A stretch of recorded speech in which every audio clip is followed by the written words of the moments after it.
विमला नाम की एक औरत थी जो कि रानिया नाम के गांव में रहती थी। वो गांव की सबसे दुष्ट औरत थी और आए दिन उसका किसी न किसी से झगड़ा होता ही रहता था।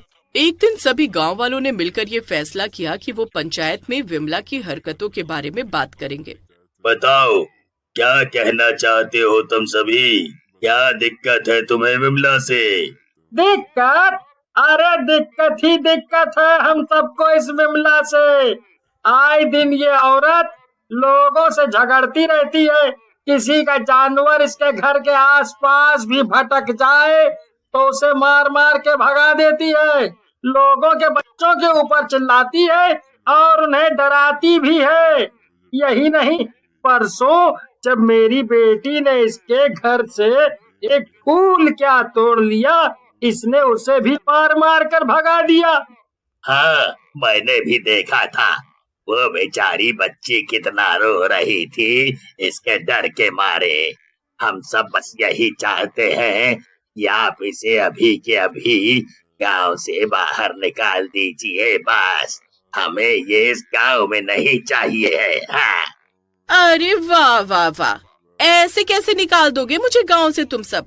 मैं सालों से इसी गांव में रह रही हूँ, यहाँ से मैं कहाँ जाऊंगी?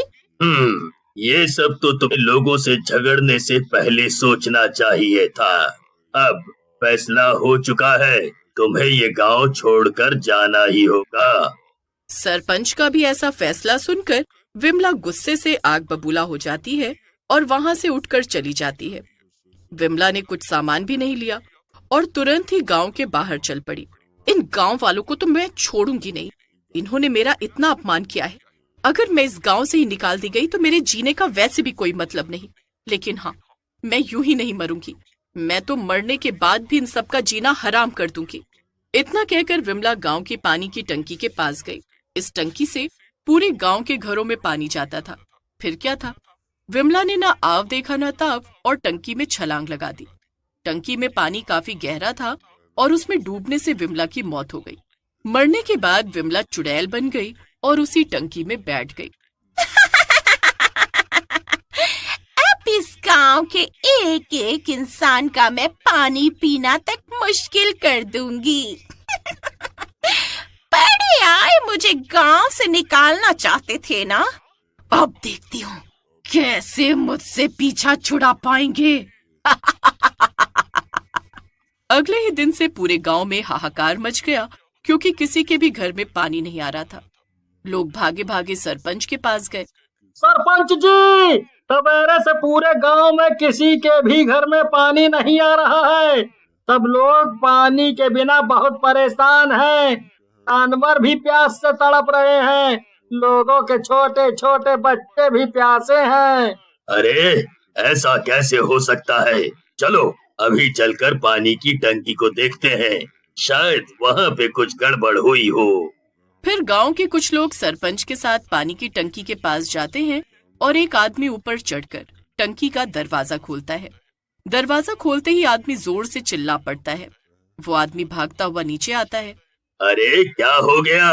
कोई जंगली जानवर है क्या टंकी में? तुम इतना क्यों चिल्ला रहे हो? अरे सरपंच जी, जानवर नहीं, बिमला की लाश है टंकी में और साथ ही साथ एक डरावनी चुड़ैल भी है। मैंने जैसे ही उसे देखा दरवाजा वापस से बंद कर दिया। अरे बाप रे, कितनी डरावनी है वो, मैं तो उसका चेहरा भूल ही नहीं पा रहा। ये सब तुम क्या बोल रहे हो? कहीं सुबह सुबह नशा करके तो नहीं आए हो? अरे अगर आपको हमारी बात पे यकीन नहीं है तो एक काम करिए, आप खुद ही ऊपर जाइए और अपनी आंखों से देख लीजिए।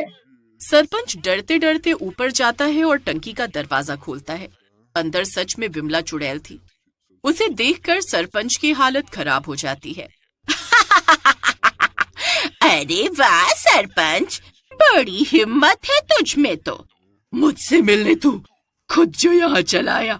आजा आजा, तू भी अंदर आकर मेरे साथ बैठ।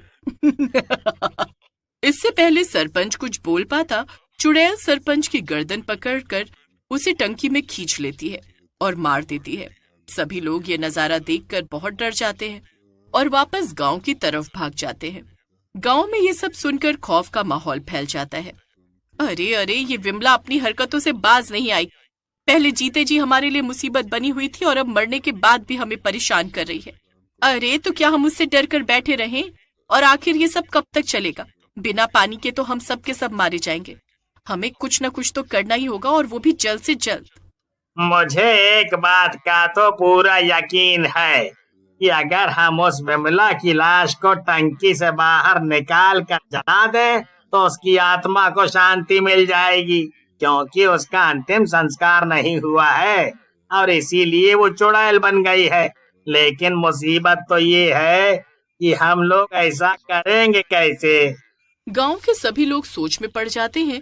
तभी उनमें से एक औरत बोलती है, ओह, मेरे पास एक तरीका है तो, लेकिन उसमें थोड़ा सा खतरा है। अरे अभी हम क्या कम खतरे में हैं? जल्दी बताओ तुम्हारे पास जो भी तरीका है।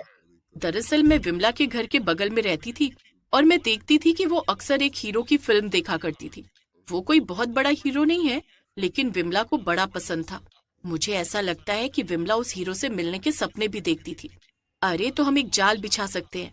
हम टंकी के पास जाकर ये खबर फैला सकते हैं कि वो हीरो गांव में आया हुआ है, और मुझे यकीन है कि ऐसा सुनकर विमला टंकी से बाहर जरूर आएगी। और जैसे ही वो बाहर आएगी, हम जल्दी से टंकी से उसकी लाश को बाहर निकालकर उसे जला देंगे। वाह, ये तो सच में कमाल की तरकीब है, मानना पड़ेगा। अरे क्या खाक कमाल की तरकीब है। अगर 1 सेकंड की भी देरी हुई तो वो विमला चुड़ैल हमें सीधा ऊपर पहुंचा देगी, ऊपर। नहीं नहीं, इसमें तो बहुत ज्यादा खतरा है। इससे बेहतर तो हम गांव छोड़कर ही चले जाएं और कहीं और जाकर बस जाएं। हाँ। अच्छा, मुझे लगता है तुम्हारा दिमाग खराब हो गया है। जिस गांव में हम बचपन से रह रहे हैं, जहां हमने बच्चों को पाल पोस कर बड़ा किया, वही जगह छोड़कर चले जाएं, वो भी किसी दुष्ट चुड़ैल से डरकर? नहीं, मैं तो कहीं नहीं जाने वाली। अगर तुम लोगों को मेरा साथ देना है तो दो, वरना मैं ये सब अकेले ही कर लूंगी। उस औरत की बात सुनकर आदमी के साथ साथ सभी गांव वाले भी चुप हो जाते हैं। सबको शांत देखकर वो औरत फिर से बोलती है, देखो, हमारे पास और कोई भी तरीका नहीं है, बस यही एक रास्ता है और हम अब पीछे नहीं हट सकते हैं। सभी लोग ऐसा करने के लिए तैयार हो जाते हैं। प्लान के मुताबिक कुछ बच्चों को टंकी के पास भेजा जाता है और बाकी लोग पास में ही छिपे रहते हैं। बच्चे जोर जोर से आपस में बातें करने लगते हैं। टंकी में बैठी चुड़ैल भी बच्चों की ये सारी बातें सुन रही थी। अरे वाह, ये तो मेरा पसंदीदा हीरो है। मुझे यकीन नहीं हो रहा कि वो मेरे गांव आया है। कुछ भी हो जाए, मैं ये मौका हाथ से जाने नहीं दूंगी। मैं उससे एक ऑटोग्राफ तो लेकर ही रहूंगी। इतना कहकर बच्चे वहां से चले गए। उनके जाते ही चुड़ैल टंकी से बाहर आ गई। मैं भी इन बच्चों के पीछे जाती हूँ, तभी मुझे मेरा हीरो मिलेगा और उसका ऑटोग्राफ भी। इतना कहकर चुड़ैल उनके पीछे पीछे चल पड़ी। गांव वाले ये देखकर खुशी से उछल पड़े और बिना देरी किए वो सब जल्दी से बाहर आ गए। उनमें से 2 आदमी जल्दी से जाकर टंकी में कूद जाते हैं और अंदर से विमला और सरपंच जी की लाश को बाहर निकाल लेते हैं। इसके बाद बिना देरी किए वो लोग दोनों लाशों को अंतिम संस्कार के लिए भिजवा देते हैं। तभी पीछे से चुड़ैल वापस आ जाती है। तभी चुड़ैल की नजर टंकी के पास पड़ती है। अपने सामने सभी गांव वालों को देखकर वो हैरान रह जाती है। ये क्या, तुम सब यहाँ क्या कर रहे हो? ओह, तो ये हीरो वाला झूठ तुम सब ने जानबूझकर बोला था, क्योंकि मुझे तो सारे गांव में कहीं कोई भी हीरो नहीं मिला। हाँ विमला बहन, वो क्या है ना कि मैं एक अच्छी पड़ोसन हूँ और मुझे अच्छे से पता था कि मेरी पड़ोसन को कौन सा हीरो पसंद है। चुड़ैल इतना कहकर गांव वालों को मारने के लिए आगे बढ़ी कि तभी उसके शरीर में जलन सी होने लगी। अरे अरे, ये सब क्या हो रहा है? मेरा शरीर जल क्यों रहा है? ओह, मेरा शरीर जल रहा है। तुम लोगों ने मेरे पीठ पीछे क्या किया है? दुष्ट औरत, तू कभी नहीं सुधर सकती। अब हमने तेरे शरीर का अंतिम संस्कार होने के लिए भेज दिया है, इसीलिए तुझे ये जलन हो रही है। इतना कहकर विमला चुड़ैल जलकर राख हो गई और उसकी कहानी हमेशा हमेशा के लिए